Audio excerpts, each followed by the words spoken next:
Hola, ¿cómo están? Nos acompaña en este momento Juan Fernando Barrios. Muchas gracias por estar atentos, por estar en esta sintonía de esta reflexión, que no es otra cosa que una meditación en voz alta.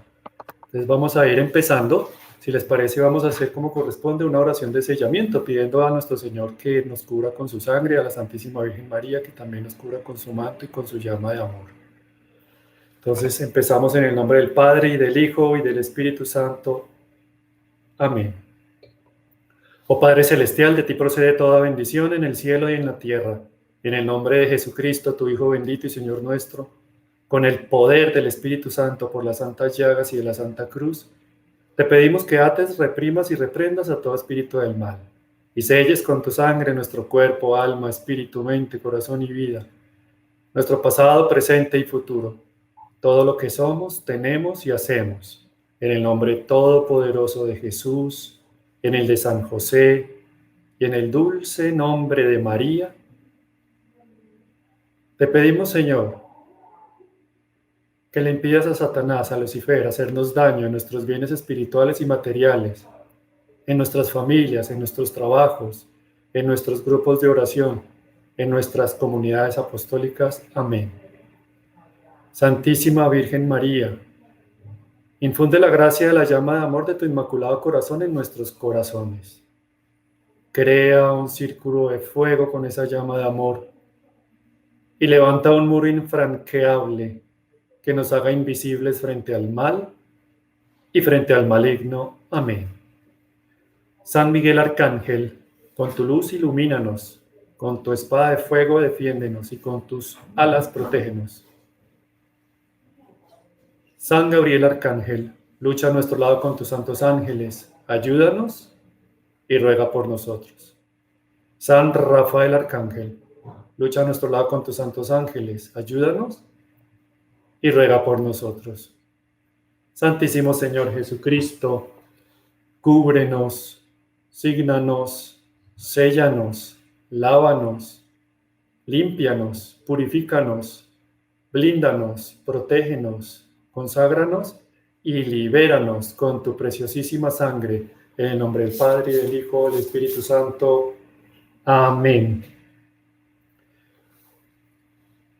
Vamos a empezar entonces la reflexión en torno a la Santísima Virgen María, como propusimos el nombre, es lo que no conocíamos del Ave María, o también me gusta llamar esta reflexión el Ave María profundizando en su misterio, porque vamos a hacer eso precisamente, profundizar en el misterio de la Santísima Virgen María en torno a esa oración que ha acuñado la Iglesia con predilección, como es el Ave María.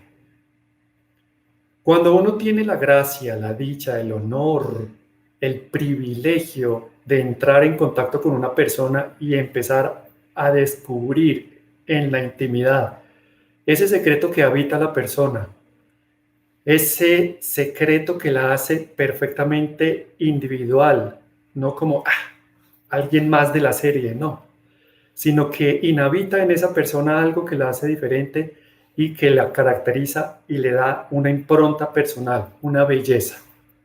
Por ejemplo, cuando nosotros entramos en la intimidad con alguien, y para lograrlo, dice Sócrates, que tendríamos que agotar un bulto de sal. ¿Qué quiere decir esta expresión? Ustedes saben que la sal es un condimento para la comida y tiene que ser muy preciso. Por ejemplo, un hipertenso tiene que poner baja cantidad o quitar muchas veces la sal. Entonces la comida es desabrida. Otras personas le echan mucha sal, pero si se excede, pues se sala la comida, como se dice, o se sala la sopa, o sea, se arruina. Entonces son pequeñas cantidades para agotar todo un bulto de sal con una persona, pues se necesitan muchas comidas. ¿Y por qué digo este ejemplo? Porque estamos hablando de intimidad. Entonces ustedes saben que, por ejemplo, en la vida monástica, un momento muy importante es la toma de alimentos. Ahí se produce una transmisión de almas, y la transmisión de alma es causa del amor. Las personas dicen sus cuitas, sus alegrías, también sus tristezas, sus preocupaciones. Se pregunta cómo va la jornada.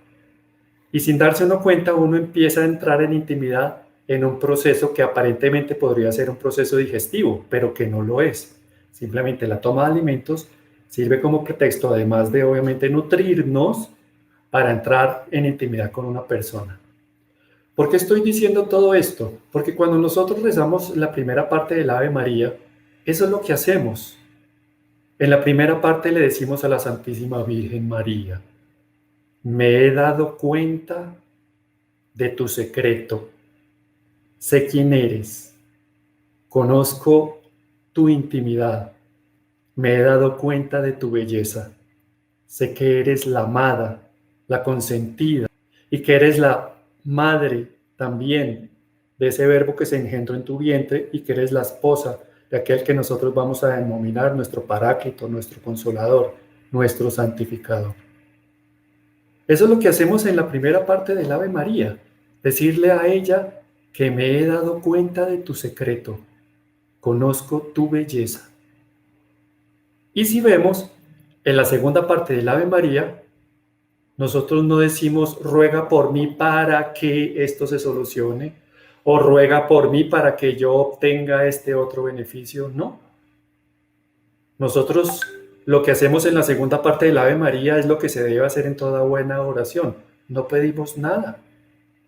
Entonces nosotros decimos: yo, que me he dado cuenta de tu belleza, te ruego que ruegues por mí. Y eso es todo lo del Ave María. Pero es una oración muy bella, que se ha ido construyendo, como se va formando también lo bueno, lo noble, lo deseable, lo hermoso. Ustedes que son madres y que están en sintonía en este momento, saben muy bien de esto. Cuando nace ese bebecito y de pronto fue un parto natural y les ponen en el regazo a ese bebé, ustedes les miran esas manitos todas gorditas que parecen como una empanadita, y esas unitas que son como una rayita que uno no sabe cómo la naturaleza y la creación las puso en ese lugar. Y después el niño va creciendo en gracia, belleza, delante de los hombres y delante de Dios, y en santidad, si tiene una buena formación católica en sus hogares. Y vemos cómo ese niño va cambiando y se va volviendo hermoso hasta que llega ya a la edad adulta, y ya ese niño está criado, como decimos. Eso es lo que pasa con el Ave María. El Ave María no nace de repente, como si nació, por ejemplo, el Padre Nuestro. En el Evangelio de San Mateo, en el capítulo 6, en versículos 9 al 13. Cuando esos discípulos veían al Maestro que se iba a un lugar retirado solo a orar. Y de pronto yo me los imagino a ellos que se van entre los árboles y lo miran, y miran la postura del rostro de Jesús. A veces está sonriendo, otras veces se ve preocupado, algunas se ve triste, otras se ve muy cansado. Y ellos se devuelven y dicen: ¿qué estaba haciendo el Maestro? Estaba orando. ¿Y qué decían? No sé, no lo alcanzamos a oír. Entonces cuando llegó, pues siempre obviamente le decían a Pedro: vaya, pregúntele usted. Y Pedro le preguntaba al Maestro: Señor, ¿qué estabas haciendo? Estaba orando. ¿Y tú nos puedes enseñar a orar? Él dice: claro. Cuando vayan a orar, digan: Padre nuestro que estás en el cielo, santificado sea tu nombre. Venga a nosotros tu reino, hágase tu voluntad, así en la tierra como en el cielo. Danos hoy nuestro pan de cada día. Perdona nuestras ofensas, como también nosotros perdonamos a los que nos ofenden. Y no dejes caer en tentación, y líbranos del mal y del maligno. Es una oración que Él se las enseña, si se dan cuenta. Es una oración sin adjetivos y pide 7 cosas fundamentales. Si la analizan, 7 cosas se piden. Por ejemplo, le decimos en el Padre Nuestro: danos hoy el pan de cada día. Y no le decimos: bueno, ya entrados en gastos, pues móntanos una panadería y ya solucionamos el problema, ¿no? Nos enseña que debemos vivir de la divina providencia día a día. Y es una oración que está consignada, que para profundizar en ella se necesitarían más o menos 3 charlas de 1 hora cada una. Pero el Ave María no. Si bien es cierto, la primera parte está consignada en la Biblia, Lucas 1:28, y la segunda parte de esa primera parte del Ave María, Lucas 1:42. Ya lo vamos a ver. La segunda parte se fue dando a lo largo de la historia de nuestra iglesia. Y eso es lo bello de nuestra iglesia. La iglesia católica la amamos porque nos guiamos por la palabra de Dios. De hecho, la Biblia es católica. Ustedes recordarán que el Antiguo Testamento estaba escrito en hebreo, pero el Nuevo en griego. Y esas dos lenguas, San Jerónimo las estudió y se las aprendió para poder traducir la Biblia al latín, la Vulgata. Entonces la Biblia es católica. Los hermanos separados pues le quitaron 7 libros, entre esos el libro de la sabiduría, uno de los libros más importantes del Antiguo Testamento, donde está el versículo de oro de ese libro de oro, es el libro de Tobías. Y ese libro, ese capítulo 4 de Tobías era toda la enseñanza que un padre le dejaba como legado a sus hijos. Está en ese libro.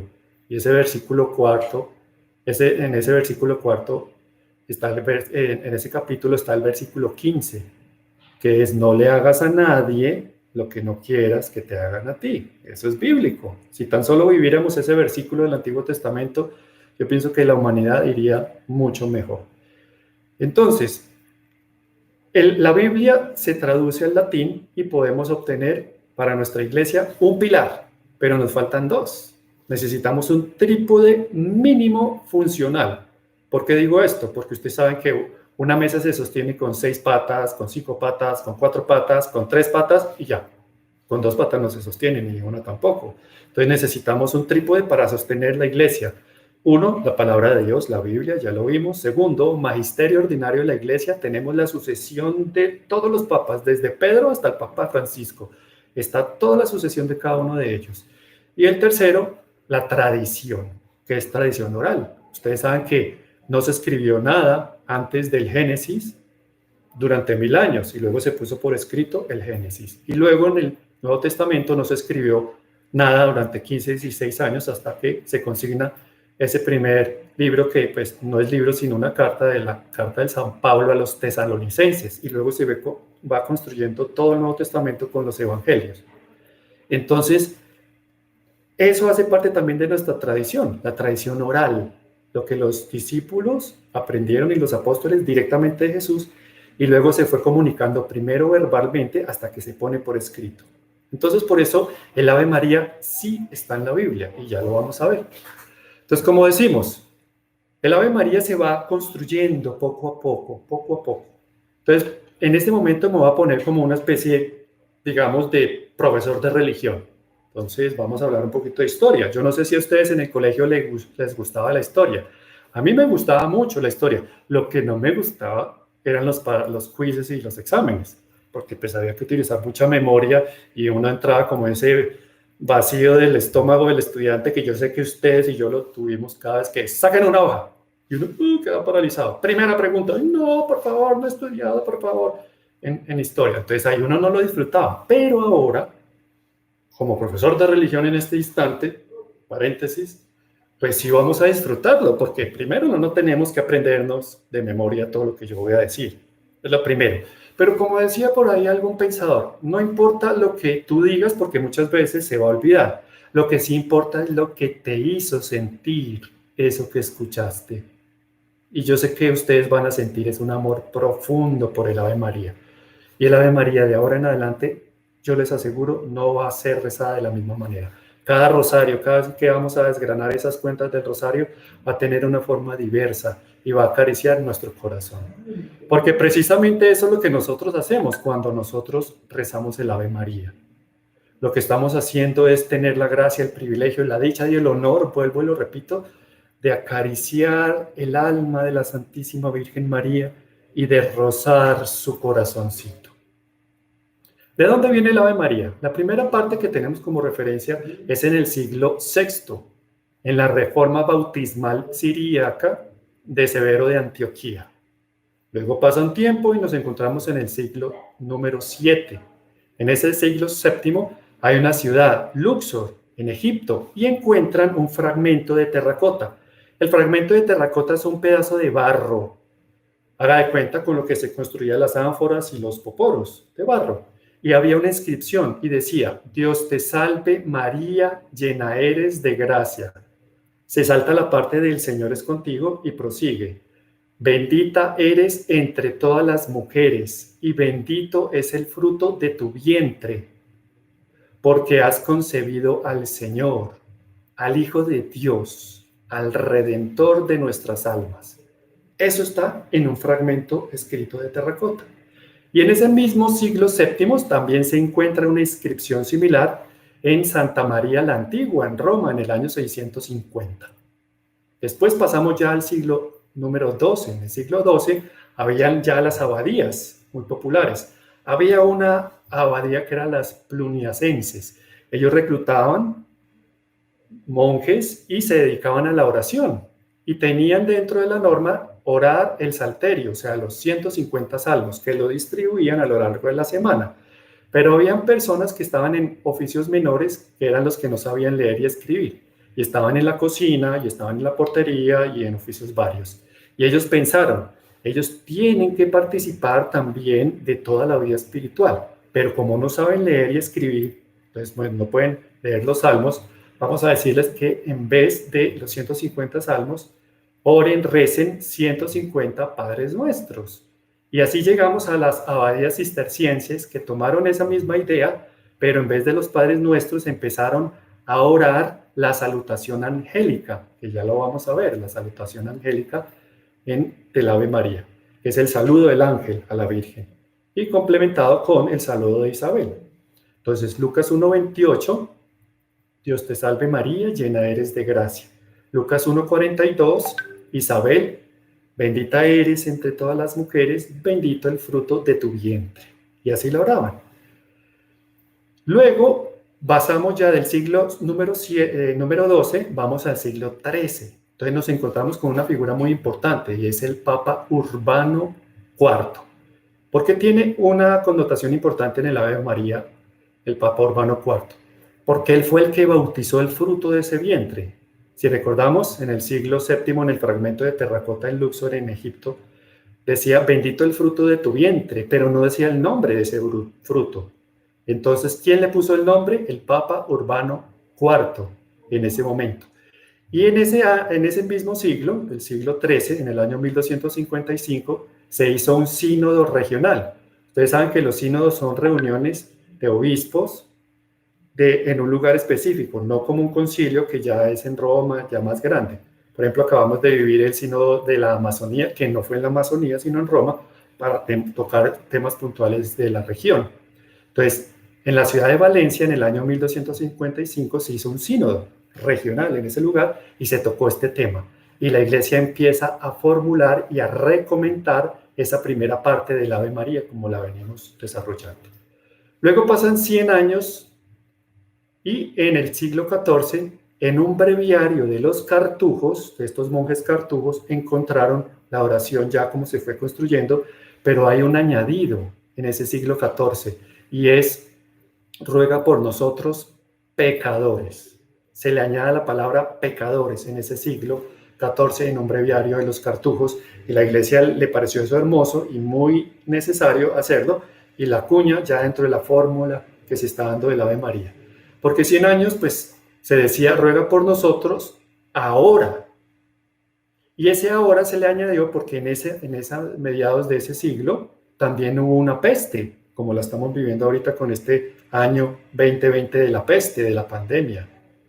Entonces, se recomendó a la Iglesia, ruega por nosotros ahora, pero todavía no decía pecadores, sino 100 años después en ese breviario de los cartujos. Y en ese mismo siglo XIV ya llegamos al final, como se construye el Ave María hasta el día de hoy y como nosotros la oramos, como la rezamos. ¿Y quién le dio el aval? Pues el Papa Pío V. Ustedes recordarán el Papa Pío V, que da el 7 de octubre como el día de la Virgen del Rosario, por aquello de la conmemoración de la batalla de Lepanto. Dicho sea de paso, el mes de María era el mes de octubre, por eso, por la batalla de Lepanto, pero llega el 13 de mayo a la cova de Iría, la Virgen, y entonces el mes de mayo se le atribuye mes mariano y octubre permanece con el mes del Rosario, porque antes era mes mariano, pero se traslada a mayo por esa razón. Entonces, ¿qué hace el Papa Pío V? En el año 1658, ya en la reforma litúrgica, nos presenta el Ave María. Ya se venía orando, ustedes recordarán Santo Domingo de Guzmán, principios de 1200, la Virgen le da el rosario, se lo enseña, se lo explica, dice que esa va a ser su arma, y su predicación constante. Lo que pasa es que eso duró un tiempo, pero quedó en el olvido durante un buen tiempo, unos 200 años, hasta que viene Alan de la Rue en una aparición, ya pues obviamente Santo Domingo de Guzmán ya había muerto, se aparece con la Santísima Virgen María y el Niño Jesús, y le piden a Alan de la Rue que vuelva a retomar la devoción del Ave María, y son ellos los que construyen ya la camándula, la cadenilla como tal, para orar el Santo Rosario, bebiendo de la práctica, digamos, de los franciscanos, que ellos, como trabajaban y oraban en los nuditos, iban llevando las cuentas de sus oraciones, como las órdenes también de San Benito, de los benedictinos. Entonces la camándula viene como con esa inspiración, pero son los dominicos en cabeza de Alan de la Rue a mediados del año 1400 que nos da el Santo Rosario. Pero bueno, ese es otro tema. Aquí nos vamos a concentrar precisamente el Ave María. Entonces hasta aquí, como que el recuento histórico, el profesor de religión y el profesor de historia, que hacen las veces de un solo profesor, tenemos cada uno de esos datos y esos años. Entonces vuelvo y retomo, el Ave María se ha ido construyendo, y viene la Virgen en Fátima en 1917 y nos pide específicamente el rezo diario del Santo Rosario, haciendo también penitencia y sacrificio por la conversión de los pecadores, porque dice algo que conmovió profundamente a los pastorcitos y que también conmovió profundamente, por ejemplo, al Papa Pío XII. Papa Pío XII decía que lo que le conmovía del mensaje de Fátima era que existieran almas que se perdieran porque no hay quien ore por ellas. Entonces una responsabilidad para ayudar a la conversión de esas personas es nuestra, porque es un pedido de Dios. La Santísima Virgen María dice en Medjugorje, que ustedes saben que Medjugorje también es continuación de Fátima, como Akita, Japón, como la lacrimación de sangre de Civitavecchia en el 95, todos son continuación de Fátima y su mensaje. O sea, como decía el Papa Benedicto XVI, Fátima está abierta al futuro, o sea, no es algo del pasado, sino está abierta al futuro y hasta ahora la estamos terminando de discernir y de comprender. Entonces la Virgen dice que nosotros necesitamos hacer oración por los pecadores. ¿Por qué? Nos lo responde en Medjugorje. Dice, necesito de sus oraciones para poderlos ayudar. Entonces, si lo decimos así escuetamente, si nosotros no oramos, la Virgen no nos puede ayudar porque necesita nuestra voluntad.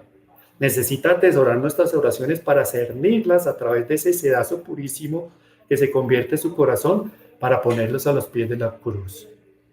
Entonces, sabiendo esto, tenemos que orar muchos rosarios. Por ejemplo, Joao. Joao era un primo de los pastorcitos de Fátima, de Francisco específicamente.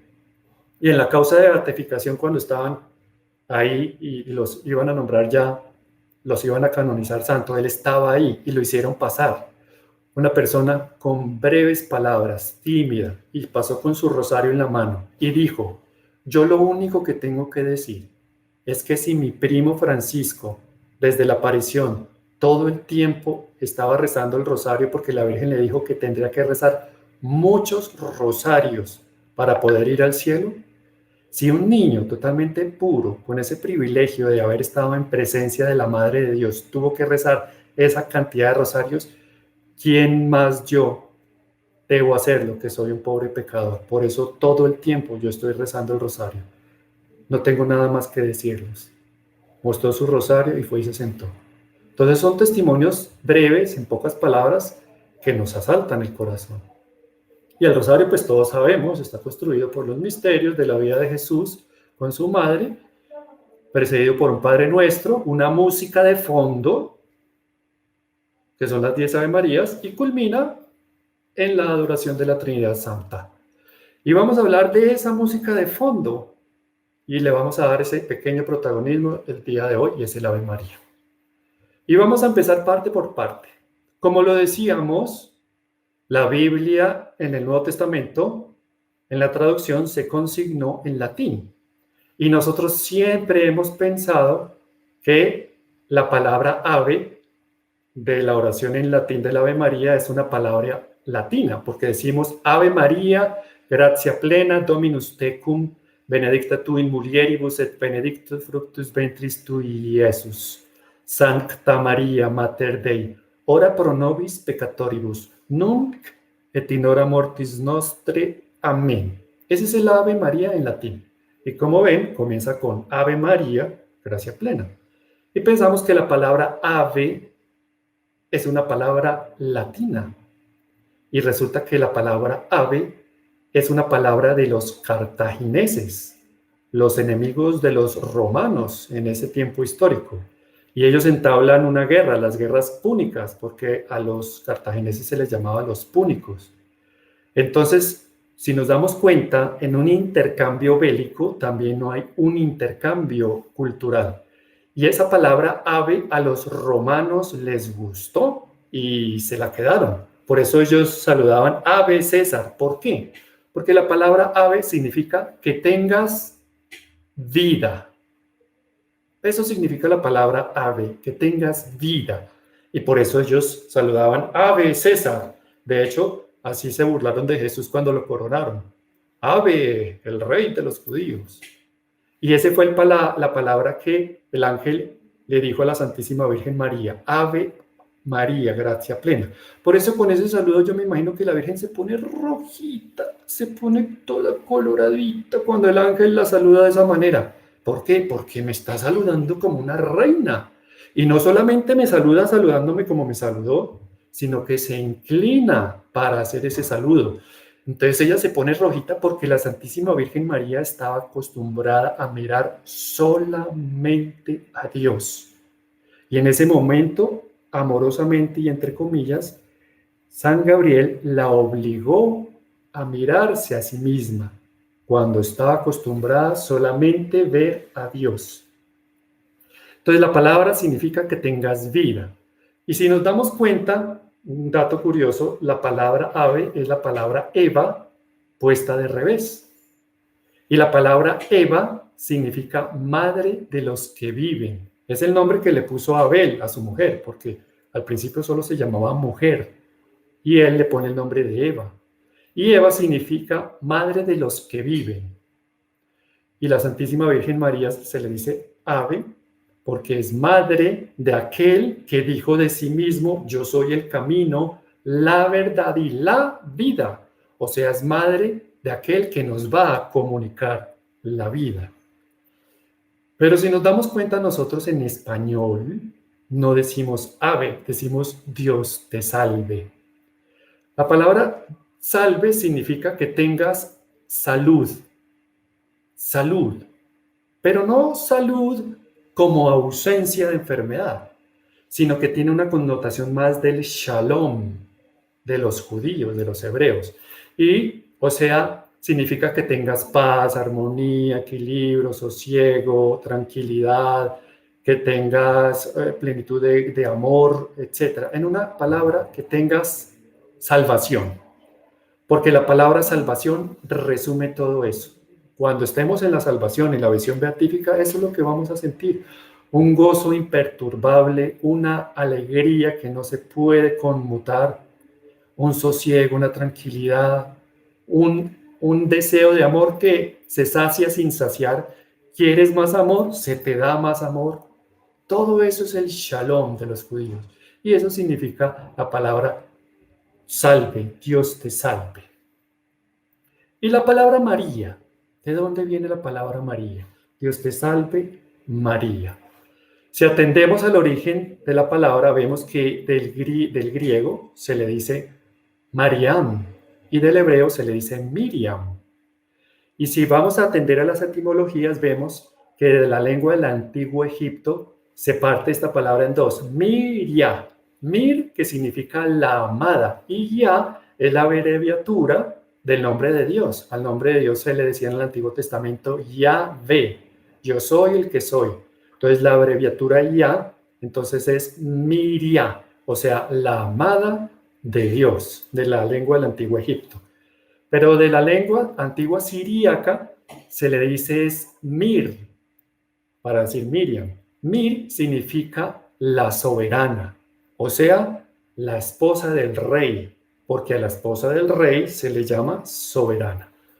Y si atendemos etimológicamente al hebreo, vemos que Miriam significa mar de mirra.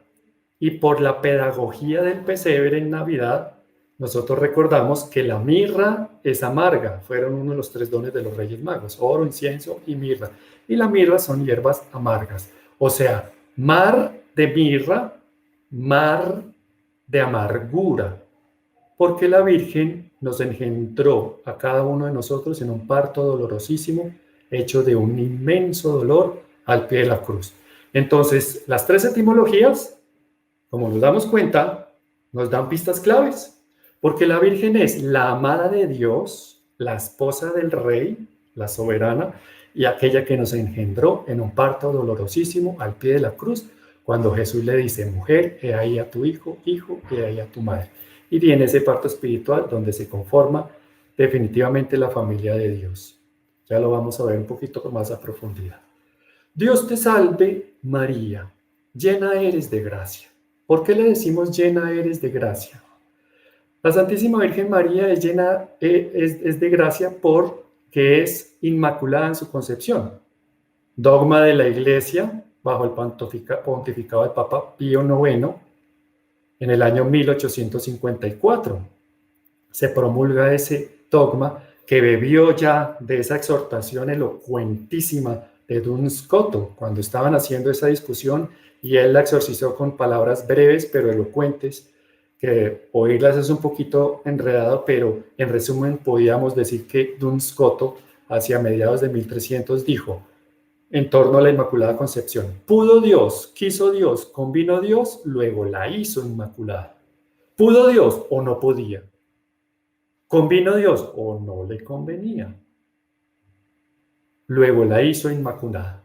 ¿Pudo Dios, quiso Dios o no quería? Entonces, claro que quería. Quería que ese verbo purísimo se engendrara en un sagrario definitivo, purísimo a su vez, que era el vientre virginal de la Santísima Virgen María, sin pecado original. Entonces eso lo retoma, la Iglesia lo empieza ya a predicar, pero un dogma es la plenitud de una doctrina, algo que se enseña y se nombra dogma. Ya nosotros estamos en una obligación amorosa de creer bajo pena de caer en herejía. El que predica lo contrario o que no lo cree se convierte en hereje. Entonces, la Virgen es inmaculada, fue concebida sin ese pecado original por esa razón, por una conveniencia amorosa de Dios. Porque Dios la concibe primero en su mente y en su corazón, y crea ese molde, y luego hace un vaciado perfecto en ese hombre, en ese molde de ese requerimiento amoroso y divino. Y sale la Santísima Virgen María como un molde que va a tener la forma de Dios para albergar a Dios mismo en la concepción ya del verbo de Dios en su vientre. La Virgen también es llena de gracia porque está completamente vacía de sí misma. Ella es el ser que supo vaciarse de sí misma. ¿Y por qué digo eso? Sí, fue creada inmaculada, pero con libertad, como lo fue también Eva con Adán. Ellos fueron creados inmaculados con libertad, y la libertad los llevó al pecado. Pero la Virgen conserva su libertad y la conservó para Dios, para cumplir la voluntad de Dios, como lo vamos a ver. De hecho, ya se preparaba, era para servir a aquella que iba a ser en su momento la Madre de Dios, sin saber que ella era misma la que iba a ser la Madre de Dios. Entonces es el ser que está completamente vacía de sí mismo, de suyo no tiene nada, es un vaso totalmente transparente y desocupado. Por eso se pudo llenar totalmente de Dios, como lo dice San Bernardo. Es un acueducto con las esclusas abiertas. Entra el agua y sale el agua. Entra el agua y sale el agua. Entra el agua y sale el agua ad libitum, sin acabarse.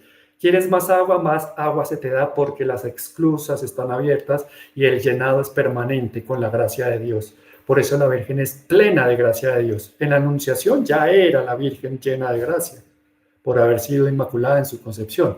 Y cuando dice ese sí, ese fiat, cuando el cielo, el universo expectante, le hacen esa pregunta, que entre otras cosas puedo hacer unas preguntitas que pues como no tenemos una interacción, yo la hago y puedo responder como responde por lo general las personas.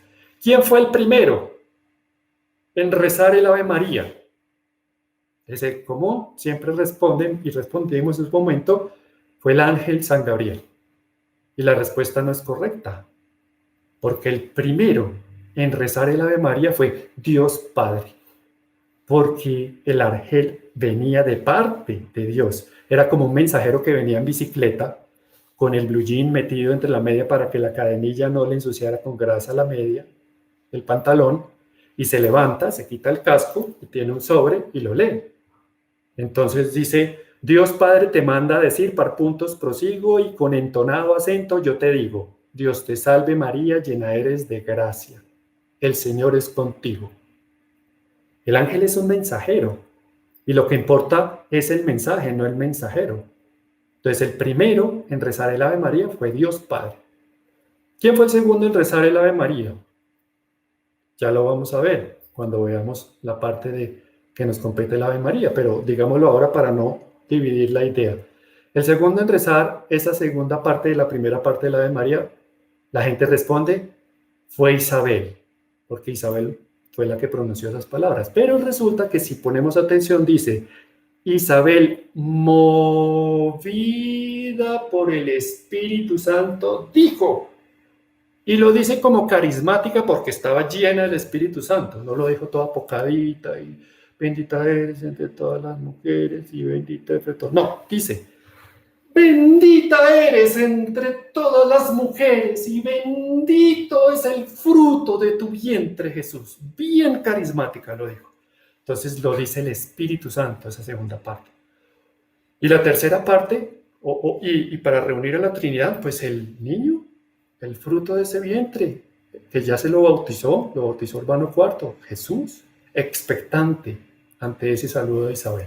Entonces, en ese orden de ideas, en la primera parte del anuncio del ángel, el cielo abierto. Todos con los oídos atentos a lo que va a pronunciar esos dulces y tiernos labios.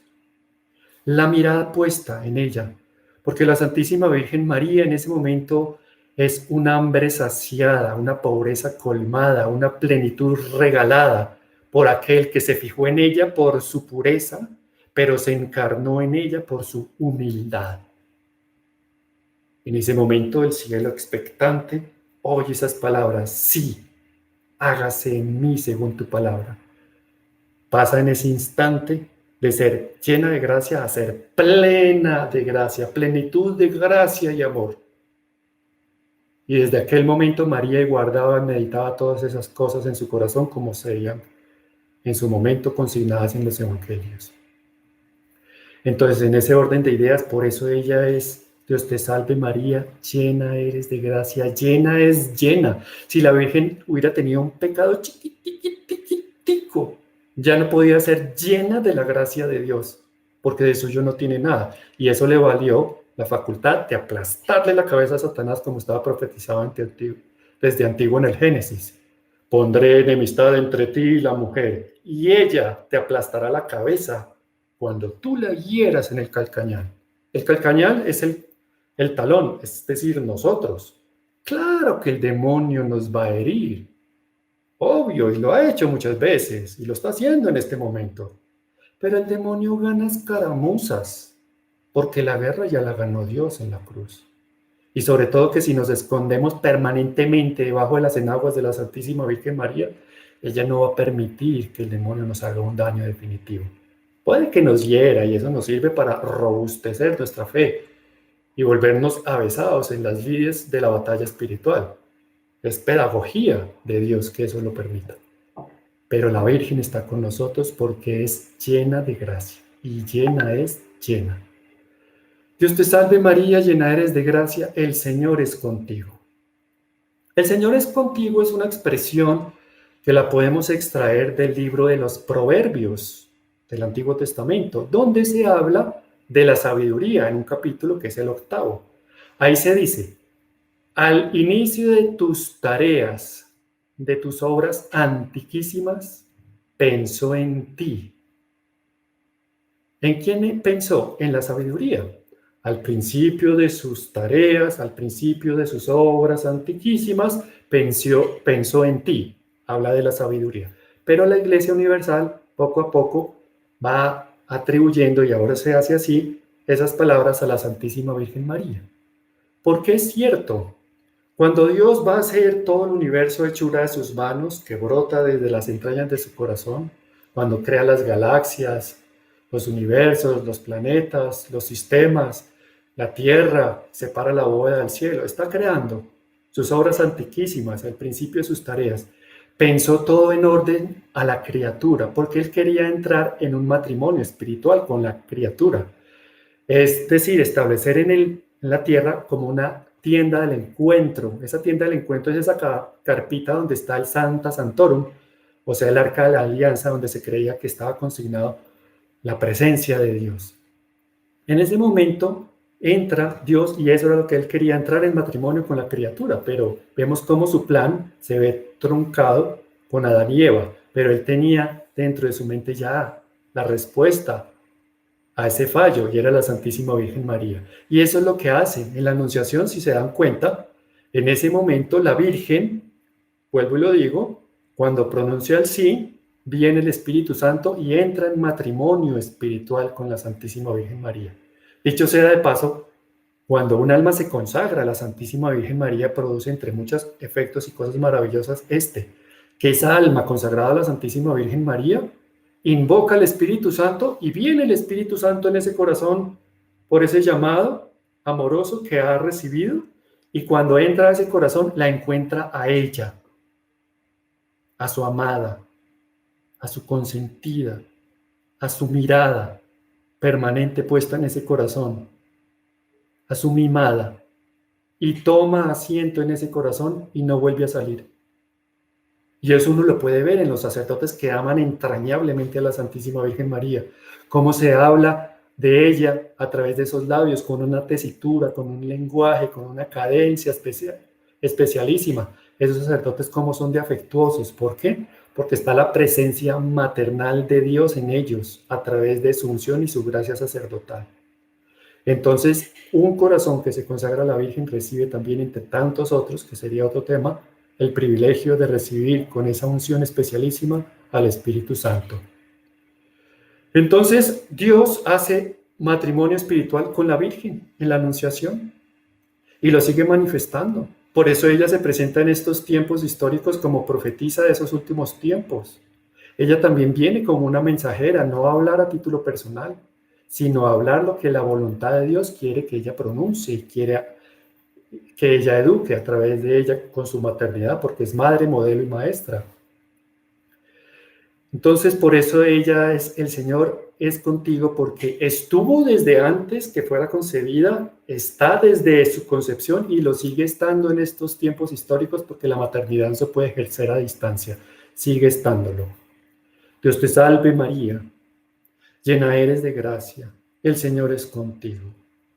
Bendita eres entre todas las mujeres. Ya lo vimos, ese saludo pletórico de entusiasmo, lleno del Espíritu Santo, carismático que le hizo Isabel a su prima cuando la vio que llegó a su encuentro. ¿Por qué la saludó de esa manera? Podríamos preguntarnos. Entonces atendemos al Antiguo Testamento. En el Antiguo Testamento hubo mujeres que descollaron porque sobresalieron entre sus pueblos. Por ejemplo, tenemos la figura de Yael, la esposa de Heder, el Quemita. Había un general que estaba urdiendo un ataque y estaba minando el pueblo judío, que era Sísara, y ella con oración y ayuno lo vence. Tenemos otro referente de otra mujer. Está, por ejemplo, Judith, que era una viuda, y estaban de pronto reunidos todos los varones judíos, porque también había en su momento otro general que estaba también urdiendo un ataque feroz y minando al pueblo, que era Holofernes, un jefe asirio que tenía la ciudad de Betulia toda sitiada. Y los varones, los machos masculinos, estaban llenos de miedo, decían, yo no sé. Pero si Dios no interviene, en unos días nos rendimos. Nos rendimos. Y se para esta viuda en medio de ellos y les dice, ¿de cuándo acá ustedes les están poniendo plazos a Dios? No, señor, ¿cómo así? Y fue ella donde Holofernes y lo mató y salvó al pueblo. Y ya. Tenemos un referente también en ella elocuente. Y el otro es el de Esther. Esther, que pues hubo unas escenas similares, pero era con Amán, y ella también lo venció. Entonces estas mujeres, Yael, Judith, Esther, que vencen a Sísara, Holofernes y Amán, se les llamaba bendita entre todas las mujeres a cada una de ellas. Y ese fue el saludo de Isabel a la Santísima Virgen María cuando la ve. Y viene la Santísima Virgen María a defendernos a nosotros de Sísara, Holofernes o Amán, personas que matan el cuerpo pero que no pueden matar el alma. No. Ella viene a defendernos de alguien, de una persona que ustedes saben que sí puede matar el alma a través del pecado. Es decir, el demonio, el diablo, Satanás, Lucifer. Y ella nos defiende de muchas maneras diversas. Primero, a través de la consagración, nos alberga dentro de las entrañas purísimas de su regazo en su corazón. Segundo, con su manto virginal nos está cubriendo permanentemente. ¿Cuál es el manto de la Santísima Virgen María? ¿Es una tela hermosa hecha de hilos, como si fuera una capa de Superman? No. Si nos damos cuenta, el manto de la Santísima Virgen María es la sombra del Espíritu Santo. Ustedes recordarán. Y cuando ella dijo, sí, vino la sombra del Espíritu Santo y la cubrió y engendró al Hijo de Dios. Esa sombra del Espíritu Santo es lo que nosotros llamamos el manto virginal. Si se dan cuenta, la Virgen de suyo no tiene nada. Todo lo que nos comunica es de Dios, todo. Hasta su manto es de Dios. Es la sombra del Altísimo que la cubre a ella y a su vez ella con esa sombra nos cubre a nosotros porque se le dio esa potestad. Entonces, con eso nos protege del demonio. ¿Y de qué nos defiende el demonio? De 6 puertas que tenemos que aprender nosotros a cerrar. 3 primeras puertas. Eso lo vemos de una enseñanza de un libro que se llama Las 6 puertas del enemigo, del padre Javier Luzón Peña. Es un exorcista español, firmado oficialmente por su obispo. Y él se dio a la tarea de escribir este libro, Las 6 puertas del enemigo, para que nosotros aprendamos. Esto hace parte de la revelación privada. Ustedes saben que el exorcismo es un carisma, un ministerio que se ejerce en la iglesia y que se necesitan 2 condiciones principales. Uno, que el sacerdote viaje a Roma, estudie demonología, satanismo, exorcismo, 5 años y ya es exorcista. O que se pare de los presbíteros, el obispo, un sacerdote, y lo firma y él empieza a aprender a través de un mentor. Por ejemplo, le sucedió eso al padre Gabriel Amor cuando lo llama el cardenal Poletti, lo firma y él se dirige y lo ayuda en ese momento el padre Cándido Amantini. Empieza a hacer sus prácticas, sus rituales y todo, y ya sabemos quién es el padre Gabriel Amor, el exorcista del Vaticano, que ya murió y es un ícono en este sentido. Todo eso hace parte de la revelación privada. Y digo revelación privada porque ellos increpan al enemigo para que haga o que responda preguntas específicas en el nombre de Jesús. Entonces este sacerdote, el padre Javier Luzón Peña, pues escribió esas cosas y por eso las podemos comunicar y la Virgen nos enseña a cerrar esas puertas. ¿Cuál es la primera puerta? Las 3 primeras son culpa mía. La primera muy obvia, el pecado. Cuando nosotros pecamos, quedamos separados del amor de Dios, rompemos con eso. Entonces abrimos una gran puerta para la acción del enemigo en nuestras vidas. La segunda puerta que hay que aprender a cerrar son las que yo las llamo como las del Bob el constructor. ¿Por qué? Porque nosotros somos especialistas en construir un edificio de 4 pisos con 4 R's. Rabia, resentimiento, rencor y retaliación, venganza. Entonces la Santísima Virgen María nos ayuda a cerrar esas puertas. Si tenemos rabia, entonces tenemos que transformar ese sentimiento para que no se convierta en un consentimiento, para construir los demás pisos. Tener un resentimiento, un rencor y una retaliación, una venganza como tal, que ya entra el pecado plenamente. Es decir, la ira, los malos sentimientos a esas personas. ¿Cómo se cierra esa puerta? Orando por mis enemigos. Jesús lo dijo, hay que orar por los enemigos. Entonces en el rosario yo reservo una decenita para orar por aquellas personas que me hicieron mal, deseándole todo lo bueno, lo noble, lo deseable para una persona, que crezca en gracia, la santidad, la salvación de sus almas. Cuando yo empiezo a orar por mis enemigos de esa manera, viene la asistencia del Espíritu Santo y también se generan unos neurotransmisores que me quitan la amargura del corazón. Entonces serotonina, dopamina, endorfinas, noradrenalina, oxitocina, se generan y decrece el cortisol que me envenena la sangre y el cuerpo. Entonces, hasta biológicamente tiene una importancia. Tercera puerta que debo cerrar son las puertas, digamos, para decirlo como lo dice él en una forma muy delicada, las prácticas ocultas. No estoy diciendo prácticas de ocultismo, sino ocultas. ¿Cuáles son? Sí, el yoga, el reiki, la meditación trascendental, la angelología, las constelaciones, los cuarzos, la nueva era en general, el tarot, los horóscopos, etcétera, etcétera, etcétera, el juego de la copa, las tijeras, bueno, tantas cosas.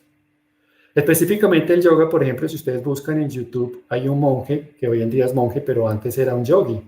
Hizo las prácticas de yoga hasta su nivel más alto. Y dice, de maestro de yoga a prior de un monasterio. Y es el padre Joseph Marie Verlaine. Joseph Marie Verlaine. Él cuenta toda su historia y su testimonio, cómo va penetrando en el yoga y dice unas palabras que no lo dice tan literal, pero déjenme por favor decirlo a mi modo. O sea, si usted le dice a una persona hindú que ustedes practican el yoga, pero que no se meten con la parte espiritual porque son católicos, se totean de la risa, porque no existe el hinduismo sin el yoga y no existe el yoga sin el hinduismo. Es más, dice este padre sacerdote prior de ese monasterio, padre Joseph Marie Verlaine, dice, no existe el yoga cristiano. Como quien dice, un cristiano no debe hacer yoga. Porque él dice, y lo cuenta, cada una de esas posiciones son invocaciones a deidades de ellos, de los hindúes, y los hindúes son politeístas. Y ellos hablan de unos chakras, que no son otra cosa que abrir puertas. Se abren esas puertas para que entre la acción de esos espíritus inmundos. Ellos piensan que son deidades que les comunican cierta paz. Y además ellos meditan en la nada. Nosotros no meditamos en la nada. La meditación cristiana es pensar en Dios. Orar es hablar con Dios en actitud de respuesta, o sea que hay periodos de silencio. Pero la meditación es aquella que me lleva a pensar en Dios y en las cosas de Dios.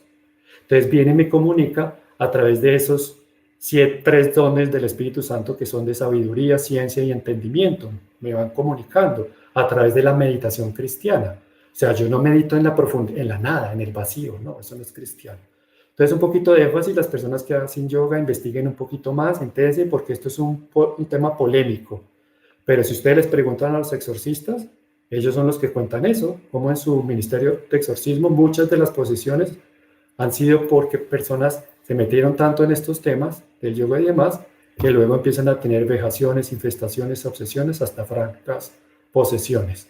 No lo digo yo, porque no soy nadie, pero sí lo dicen ellos y que tienen autoridad. ¿Cuál autoridad? Ellos están enfrente de la línea de batalla. Un plato de comida se lo da a alguien, a cualquiera, una obra de misericordia corporal. Dar de beber al sediento, cualquiera lo hace. Dar de vestir al desnudo, cualquiera lo viste. Pero estar enfrente de batalla, la mayoría de ellos no buscó ese ministerio. Es Dios que los fue persiguiendo hasta que los consigue y ellos, como hacen la voluntad de Dios, se meten en estas lides, pero es que vienen los cobros y eso no es nada agradable. Entonces un sacerdote que está en frente de batalla tiene toda la autoridad para hablar de esto. Y dicen, por favor, no lo sigan haciendo. No lo sigan haciendo. Porque la mayoría de los casos que ellos atienden no es de posesiones, pero sí en maleficios. Y ya vamos a hablar de eso con las otras tres puertas. Tres puertas que son responsabilidad mía, recuerdemos, el pecado, la ira, rabia, resentimiento, rencor, retaliación, decimos. Y esta tercera, las prácticas que yo libre y voluntariamente me meto por ahí donde brujas, adivinos, hacer el tarot, etcétera, me contaminan. Tengo que cerrar esas puertas. Y las otras tres no dependen de mí. ¿Y cuáles son? Esta sería entonces la cuarta. Sería cuando a mí me hacen un maleficio. ¿Yo qué culpa? Me dieron algo de beber, algo de comer, etcétera, o alguien fue de una bruja para que me hicieran trabajo, etcétera, y empiezo a recibir toda esa influencia. ¿Cómo se hace eso? Pues con oraciones de liberación por un sacerdote. Las manos del sacerdote son consagradas. Es un sacerdote quien lo debe hacer. Nuestras manos no son consagradas, son del laico. Entonces, como dice en el pasaje de la Biblia, cuando decía a alguien que estaba increpando al demonio directamente en nombre de Pablo y de Pedro, decía, conozco a Jesús, conozco a Pedro, a Pablo, pero a ti no te conozco. Le dieron susurra. O sea, el que lo entendió, como dice Suso. No nos metemos en eso. Los sacerdotes que trabajan en ese ministerio, una oración, o mejor, se las pongo más fácil, la confesión. La confesión es un sacramento. El padre Gabriel Amor, con toda la autoridad que tenía, decía, tan o más fuerte e importante que un exorcismo es una buena confesión. Entonces, si uno nunca se ha confesado de haber ido donde las brujas, que le lean el tarot, el chocolate, el tabaco, las cartas, etcétera, eso hay que confesarlo. Eso repercute directamente al primer mandamiento de la ley de Dios. Y con una confesión, cuando yo recibo la gracia del perdón, viene la gracia santificante, precisamente. Y recordemos que un alma nunca está desocupada. O está Dios o está la acción del enemigo. Pero si llega Dios, el enemigo se va. Entonces ahí hay una liberación con el sacramento. Entonces llegamos a la quinta puerta, que son las heridas de seno materno. Las heridas de seno materno tienen una connotación que tampoco son responsabilidad mía, pues yo qué culpa, estaba en el seno de mi mamá y mi mamá recibió un impacto muy fuerte, un choque emocional, una herida verbal o física, y ella estaba embarazadita de mí y yo recibo eso.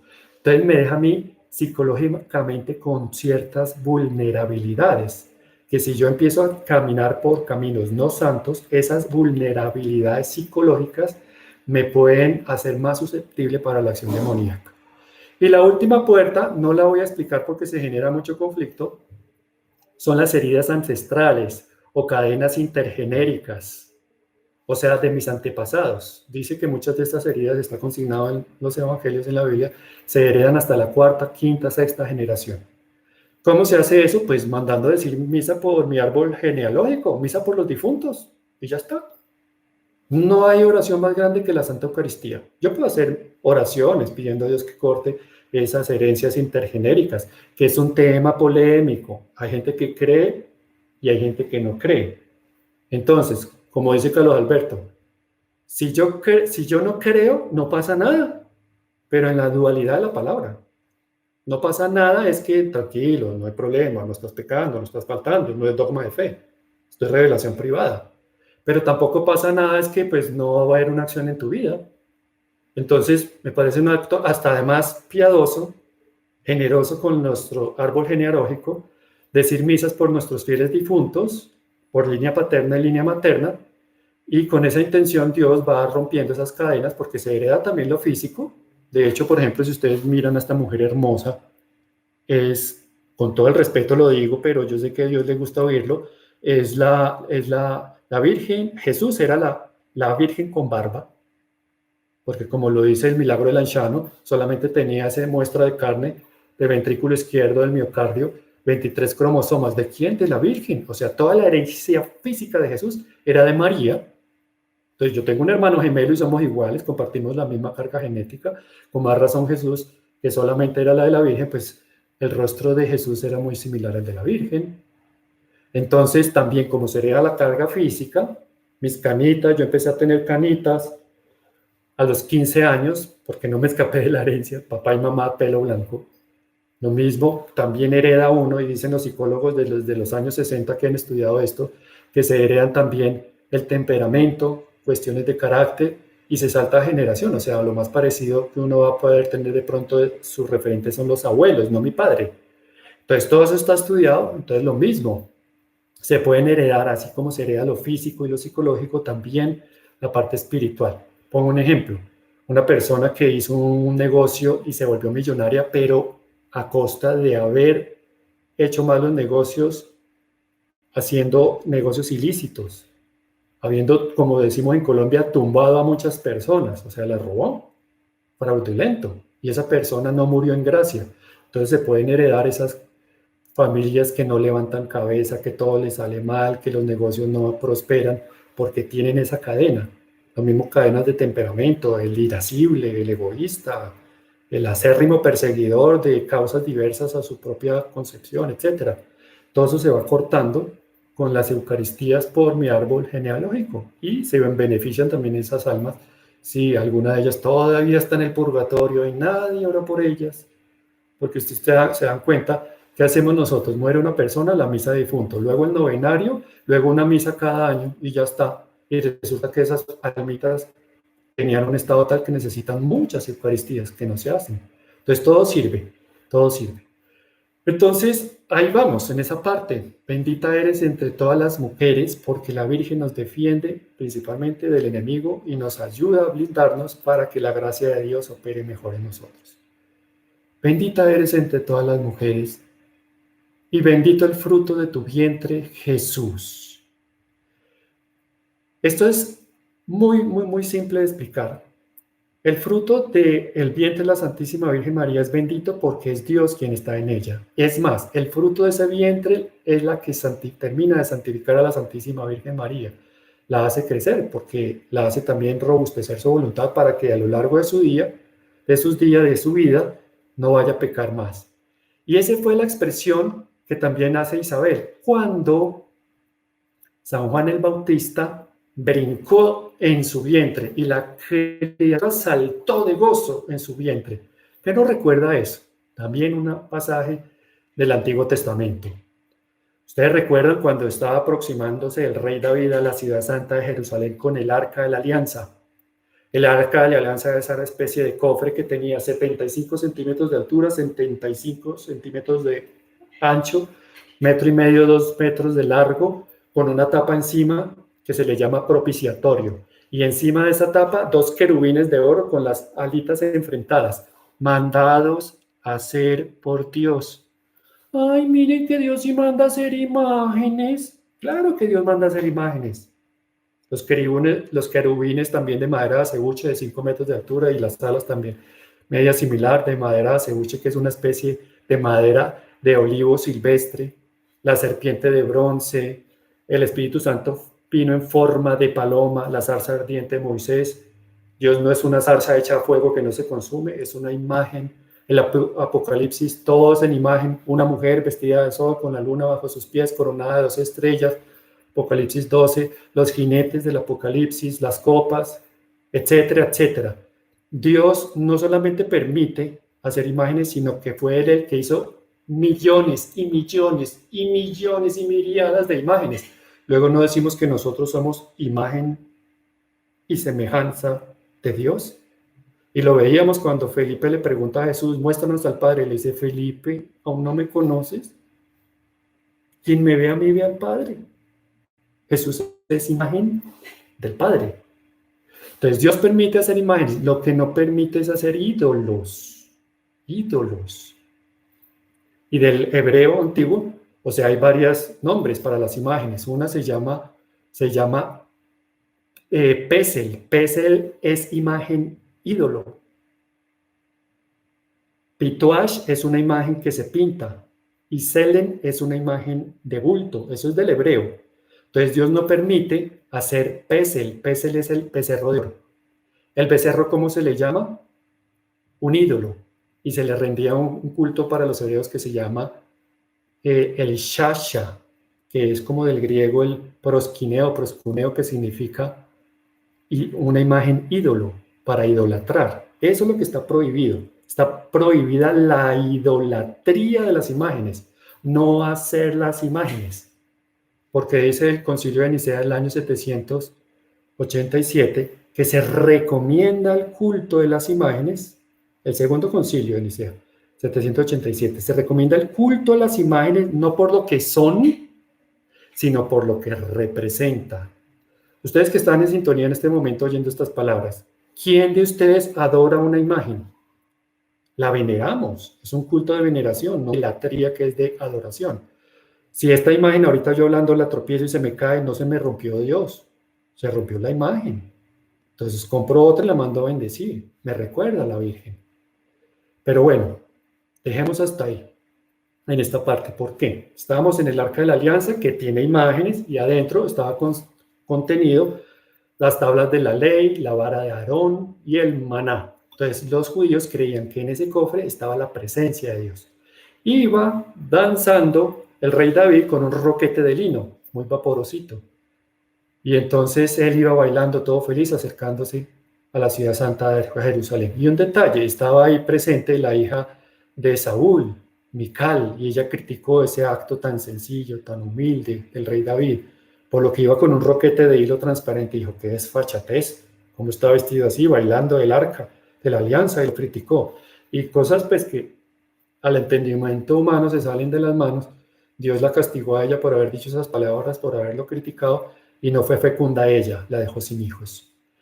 Entonces eso fue lo que sucede con Juan el Bautista. Juan el Bautista no solamente, digo yo, no solamente saltó de gozo en la pancita de su mamita, de Isabel, sino que se puso a danzar dentro de esa pancita, porque reconoce ya no el arca de la alianza, sino un sagrario definitivo, el arca definitiva, el vientre materno. Por eso ese es el vientre que Jesús quería albergar, porque se convierte en ese momento como un sagrario. Hay sagrarios hermosos, hechos por manos expertas, artesanas, en filigranas, en oro y demás. Pero el sagrario que a Jesús le gusta habitar es un sagrario de carne, que es el vientre materno. Y ya después de haberla ello dado a luz, recordemos que previamente se engendró en su corazón. Ese es el sagrario definitivo. El corazón inmaculado de María, el corazón del hombre que cuando lo recibe viene y se une y se fusiona en una unión de almas. O sea, el sagrario que Dios quiere habitar es el sagrario también de tu corazón. Ese es el sagrario que Él prefiere. Por eso rogamos a Dios que lo podamos recibir sacramentalmente, cuerpo, sangre, alma y divinidad, que vienen a mi cuerpo, sangre, alma y humanidad. Entonces, bendito es el fruto de tu vientre, Jesús. Santa María. ¿Por qué decimos Santa María si en la misa dominical siempre decimos porque solo tú eres santo, solo tú, Señor, solo tú, Altísimo Jesucristo? Entonces, si solo tú eres santa, ¿por qué le decimos a la Santísima Virgen María, Santa María? Porque el caso de la Santísima Virgen María es un caso particular. Ella no tiene pecado. Eso solo vale de ella. La mejor definición, o dos mejor, que me gusta hacer de santidad es, santo es un pecador perdonado. Eso es ser santo, un pecador perdonado. Entonces, si yo me confesé, Dios me perdonó, ¿por qué no soy santo? Porque me falta una cosa que sí hicieron los santos, y fue la de ser agradecidos. María Magdalena, tirada en el piso, abrazando las sandalias de Jesús. Jesús la levanta, le da su dignidad, la perdona, le dice, nadie te condena, yo tampoco, vete y no peques más. Esa fue la penitencia y la cumplió. ¿Quién de nosotros cumplió una penitencia como esa? Y en un acto de agradecimiento lo siguió hasta la muerte. Por eso ella estuvo en la cima del Calvario. Ella fue de las primeras que fue a buscarlo. Lo que pasa es que estaba buscando un cadáver, porque todavía pues no tenía la fe de María ni la esperanza de María.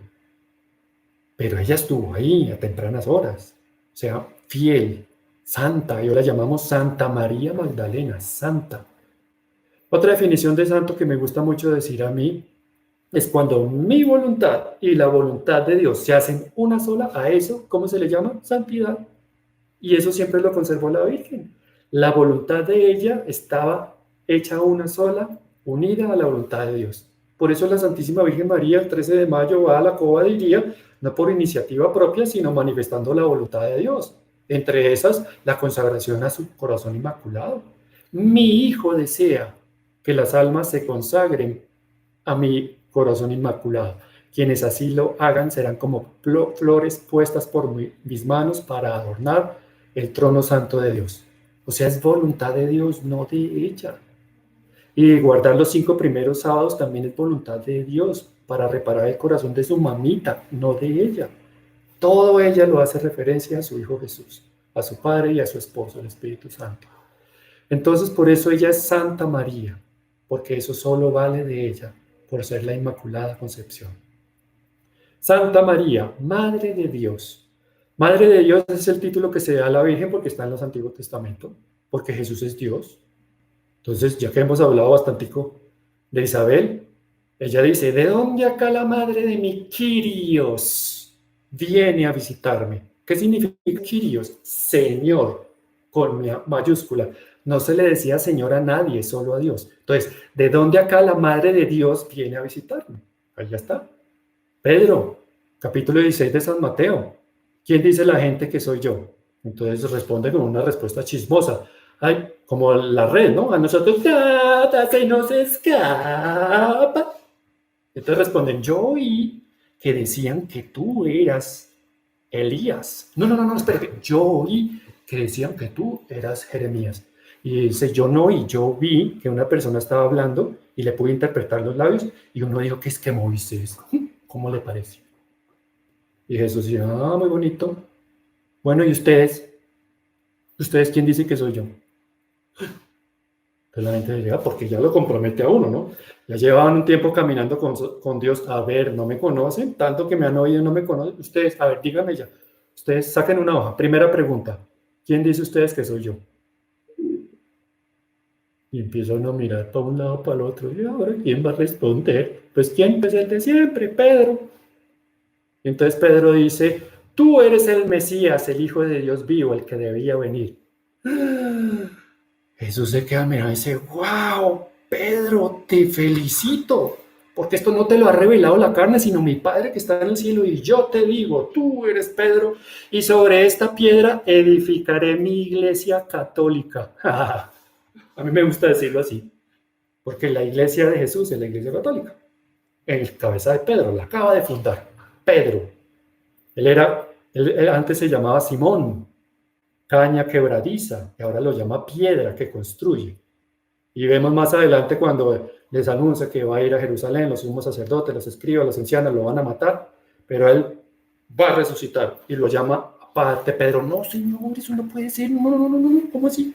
Eso no va a ser. Y Jesús dice, apártate de mí, Satanás, porque eres piedra, otra vez, piedra de tropiezo para mí, porque piensas como piensan los hombres, pero no piensas como piensa Dios. Dos piedras, una que construye cuando pensamos como piensa Dios, y otra piedra, piedra que hace tropezar cuando pensamos como piensan los hombres. Pues yo ya no quiero pensar como piensan los hombres, siguiendo las corrientes ideológicas, que son eso, ideologías de género, relativismo moral, etcétera, ideologías de género, etcétera.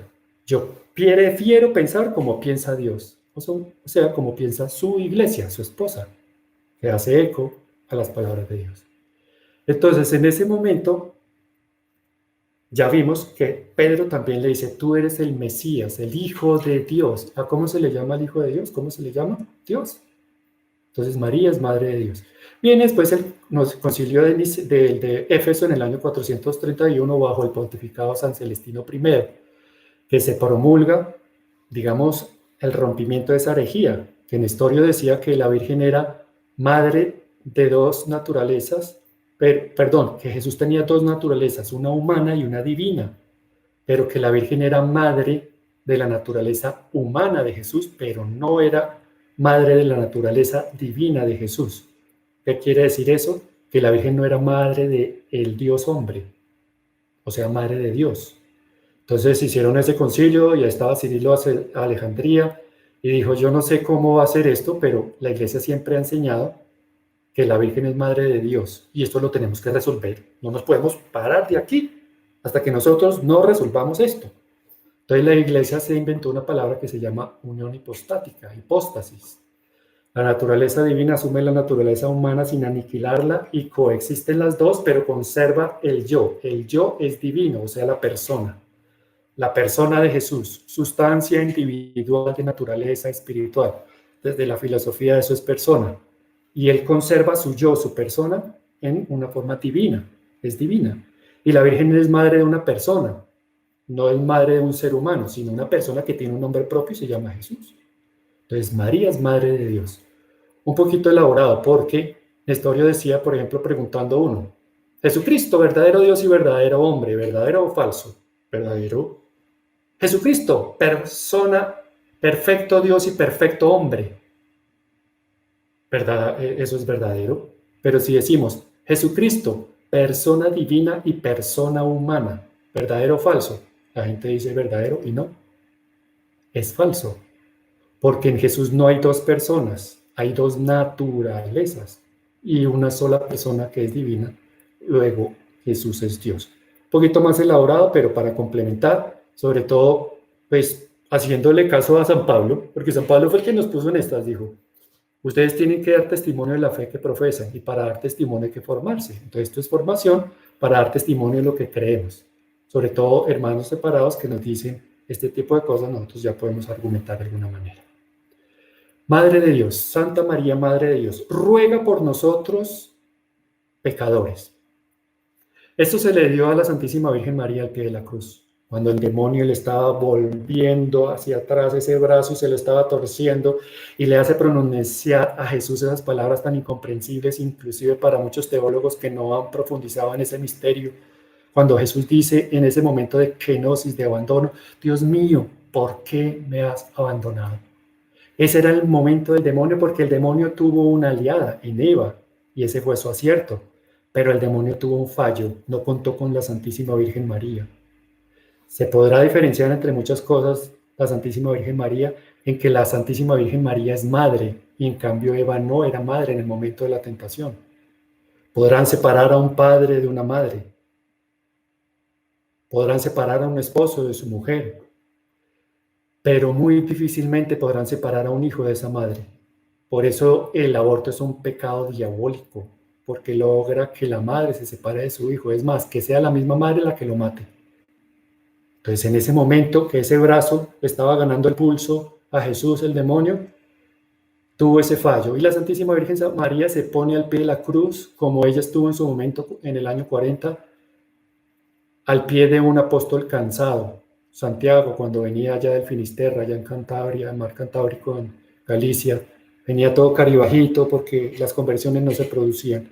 Y le sale al paso a la Santísima Virgen María en un pilar y le muestra a Jesús llagado. Le dice, mi hijo hizo esto por ti. ¿Tú no lo vas a hacer por él? Juntos evangelizaremos. Y se viene la Santísima Virgen María con el apóstol cansado, Santiago, y vienen las conversiones por miles. Así estaba la Santísima Virgen María al pie de la cruz, para sostener a su hijo, sostenerlo. Ella no podía distraerse en parranda de sinvergüenzas que lo han dejado solo. Entonces están los ciegos que ahora ven, los sordos que ahora oyen, los mudos que ahora hablan, los paralíticos que caminan. ¿Dónde están los resucitados? ¿Dónde están las madres de los resucitados? Los debían tener escondidos, no fuera que se los volvieran a matar. No, ella no podía distraerse en eso. Ella tenía que estar en lo que tenía que estar, que era sostener a su hijo que estaba en la cruz. Porque un moribundo muere asfixiado. ¿Se acuerdan que a Jesús lo crucificaron acá en la zona del Estot? Donde el clavo rozaba el nervio medial y él se descolgaba, no podía respirar y se tenía que impulsar en el clavo para poder tomar aliento. Y en ese momento le rozaba ese clavo y sentía un dolor acérrimo.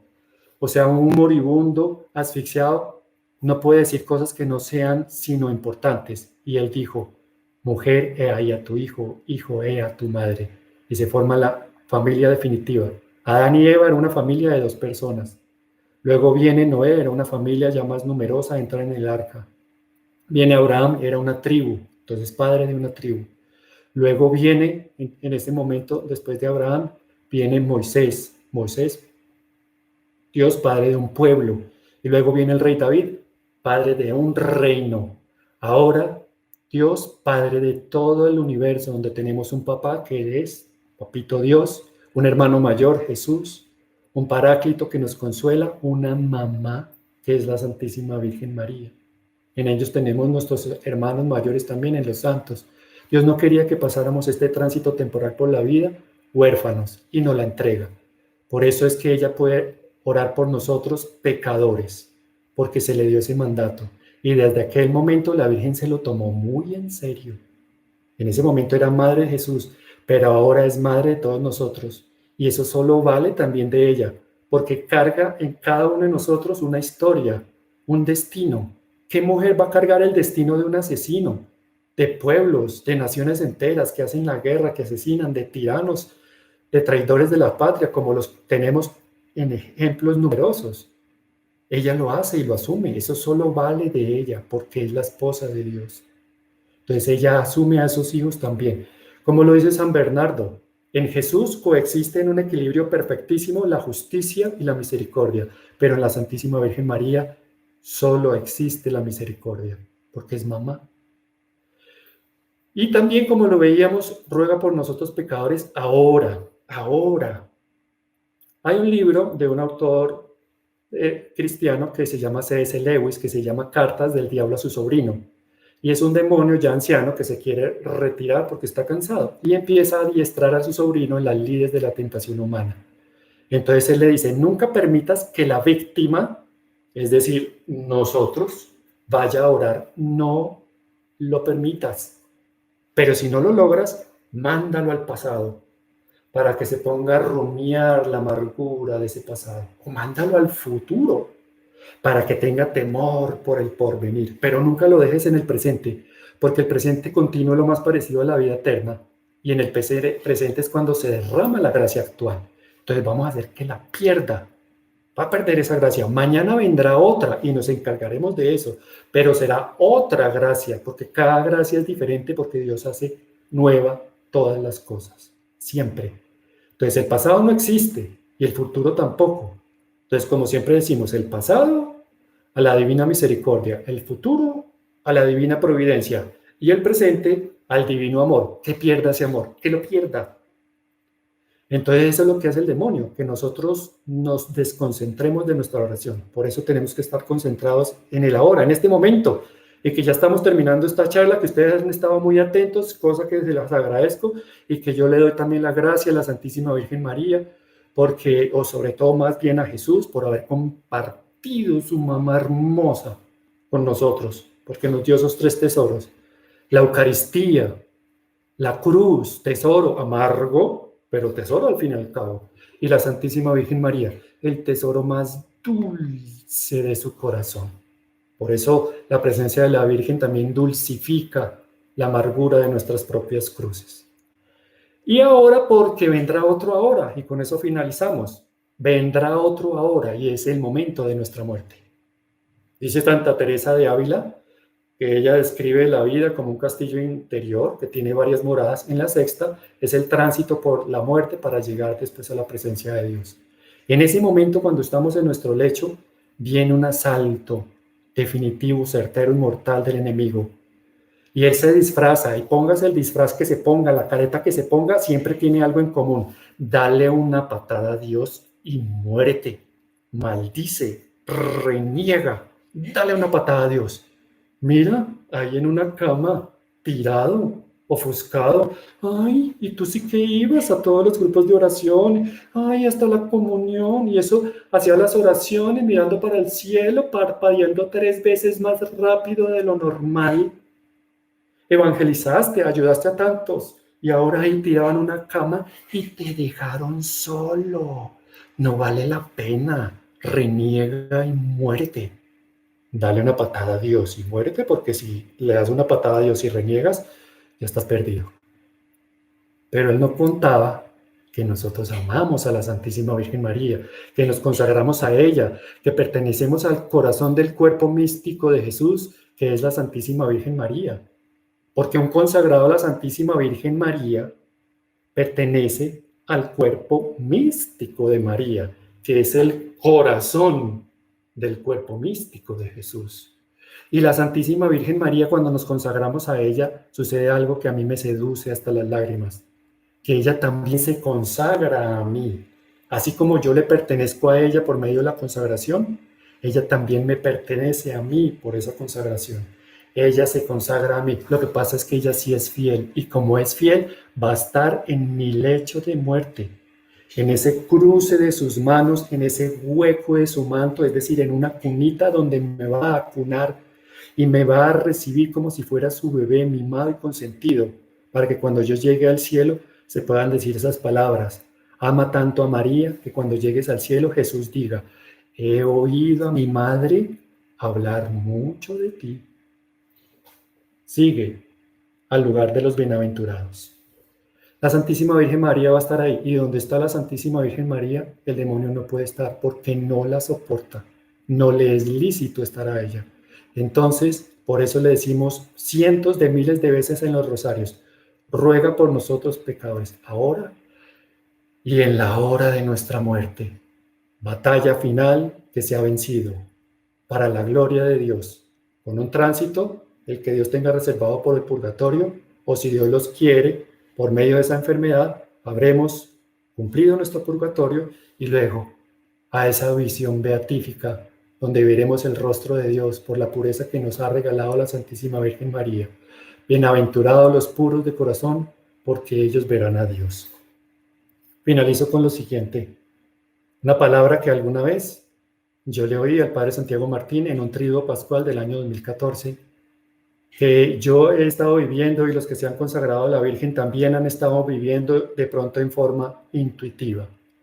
Y ustedes la pueden también atesorar en su corazón porque una buena frase, dígala quien la diga, la dijo el Espíritu Santo. Y el Espíritu Santo no tiene derecho de autor. A mí no me des cargos, no me des títulos, no me des honores. Eso dáselos a otros que de pronto los quieren y hasta los necesitan más. A mí, confíame el cuidado de tu madre y confíame a mí al cuidado de tu madre. Es decir, que ella me cuide y yo la cuide a ella. Y en eso, se me vaya toda la vida como vocación espiritual. Amén. Antes de retirarnos, si me lo permiten, quisiera impartirles la bendición maternal especial de la Santísima Virgen María. Yo le voy a pedir al Padre Pío en estos momentos que ponga su mano estigmatizada aquí delante de la mía para darles esta bendición. Invocamos la presencia tierna, dulce, delicada, pura, suave, amorosa, humilde, bondadosa y maternal de la Santísima Virgen María. Reciban todos los que están viendo este mensaje, este video, la bendición maternal, especial, amorosa, protectora, liberadora, misericordiosa, sanadora, consoladora, intercesora, proveedora y reparadora de la Santísima Virgen María, la dulcísima Reina de los santos ángeles y de los hombres, del cielo y de la tierra, de todo lo visible y lo invisible, la dulce Reina de la Paz y la dulce Reina de Nuestra Señora del Rosario de Fátima, en el nombre del Padre, y del Hijo, y del Espíritu Santo. Amén. Que Dios los bendiga a todos y nos quedamos en la compañía de la familia de Nazaret, Jesús, José y María. Dios los bendiga a todos. Un abrazo muy grande.